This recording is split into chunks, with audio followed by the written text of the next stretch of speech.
നമസ്കാരം. ഉറക്കത്തിൽ നിന്ന് എഴുന്നേൽക്കുമ്പോൾ അമിതമായ കഴുത്തുവേദന, കഴുത്തൊലിക്കുക അല്ലെങ്കിൽ കഴുത്ത് ഒരു വശത്തേക്ക് തിരിക്കാനുള്ള ബുദ്ധിമുട്ട് അനുഭവപ്പെട്ടിട്ടുണ്ടോ? അതിന് നമുക്ക് എന്ത് ചെയ്യാമെന്ന് പോയി നോക്കാം. സാധാരണയായിട്ട് പെയിനും ടൈറ്റ്നസും കൂടുതലായി കാണപ്പെടുന്നത് കഴുത്തിൻ്റെ ഈ ഒരു ഏരിയയിലായിരിക്കും. അതിൽ ഏറ്റവും കൂടുതലായിട്ട് കാണപ്പെടുന്നത് ട്രപ്പീസിയസ് എന്ന് പറയുന്ന ഈ ഒരു മസിലിലും ലിവേറ്റർ സ്കാപ്പുല എന്ന് പറയുന്ന ഈ ഒരു മസിലായിരിക്കും. ഫസ്റ്റ് നമ്മൾ ട്രപ്പീസിയസ് എന്ന് പറയുന്ന ഈ മസിലിൻ്റെ സെൽഫ് റിലീസിങ് ടെക്നിക്കാണ് കാണിക്കാൻ പോകുന്നത്. അത് നമ്മൾ ആദ്യം നമ്മുടെ 2 ഫിംഗർ വെച്ചിട്ട് നമ്മൾ ഈ ഒരു മസിലിനെ പാൽപ്പേറ്റ് ചെയ്ത് ഇതിൽ ഏറ്റവും കൂടുതൽ പെയിനും ടൈറ്റ്നസ്സും ഉള്ള ഏരിയ കണ്ടുപിടിക്കാം.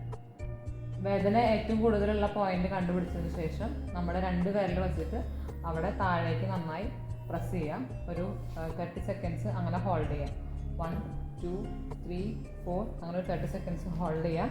അതിനുശേഷം നമ്മുടെ ഹെഡ് ഓപ്പോസിറ്റ് ഷോൾഡർ ടച്ച് ചെയ്യാനായിട്ട് ട്രൈ ചെയ്യാം. അങ്ങനെ 30 ടൈംസ് റിപ്പീറ്റ് ചെയ്യാം.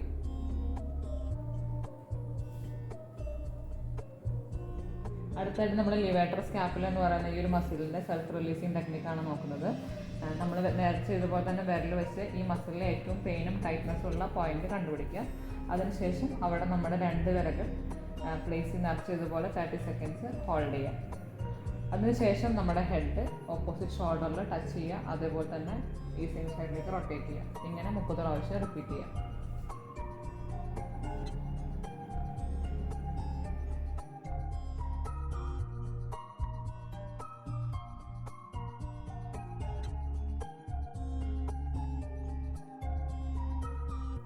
ഇങ്ങനത്തെ ഒരവസ്ഥ എന്തുകൊണ്ടാണ് ഉണ്ടാകുന്നത്, അത് നമുക്ക് എങ്ങനെ ഒഴിവാക്കാം എന്നതിനെ കുറിച്ചൊക്കെ ഇപ്പോൾ ഡോക്ടർ നമ്മളോട് വിശദമായി സംസാരിക്കുന്നതാണ്. ഐ എം മെവിൻസ്, ഫിസിയോതെറാപ്പിസ്റ്റ് ആണ്. നമ്മൾ നേരത്തെ കണ്ടത് ട്രപ്പീസിയസിൻ്റെയും അതുപോലെ തന്നെ ലിവേറ്റർ സ്കാപ്പുലയുടെയും സെൽഫ് റിലീസിങ് ടെക്നിക്സ് ആണ്. ഓരോ മസിൽസിനും സ്പെസിഫിക് ആയിട്ടുള്ള ആക്ഷൻസ് ഉണ്ട്. സോ നമ്മൾ ആ വീഡിയോയിൽ കാണിച്ചതുപോലെ നമ്മൾ ആ ഒരു റിലീസ് ചെയ്യുമ്പോൾ ആ പെർട്ടിക്കുലർ മൂവ്മെൻറ്റ്സ് തന്നെ റിപ്പീറ്റ് ചെയ്യേണ്ടത് ഇമ്പോർട്ടൻ്റ് ആണ്. ഇത് നമുക്കൊരു ദിവസം 2 നേരമായിട്ട് ചെയ്യാം. അതുപോലെ തന്നെ റിലീസ് ചെയ്ത് കഴിഞ്ഞാൽ ആ ഏരിയയിൽ നമുക്ക് ഐസ് പാക്ക് വയ്ക്കുന്നതും ബെറ്റർ റിസൾട്ട് നല്ലതാണ്. ബാഡ് പോസ്റ്ററിൽ കിടന്നുറങ്ങുന്നതാണ് ഈ പെയിൻ്റെ മെയിനായിട്ടുള്ളൊരു കാരണം. അപ്പോൾ നമ്മൾ കിടന്നുറങ്ങുമ്പോൾ നമുക്കൊന്നെങ്കിലും ഒരു ചെറിയ പില്ല് ഉപയോഗിക്കാം. അതല്ലെങ്കിൽ ഒരു ചെറിയ ടവൽ റോൾ നമ്മുടെ കഴുത്തിൻ്റെ ബാക്കിലായിട്ട് വെച്ച് കിടന്നുറങ്ങുന്നത് നല്ലതായിരിക്കും. നമുക്ക് 2-3 ദിവസത്തിന് ശേഷം നിങ്ങൾക്കൊരു ബെറ്റർ റിസൾട്ട് കിട്ടുന്നില്ലെങ്കിൽ നിങ്ങൾ തീർച്ചയായും ഒരു എക്സ്പേർട്ടിനെ കൺസൾട്ട് ചെയ്യേണ്ടതാണ്. Thank you.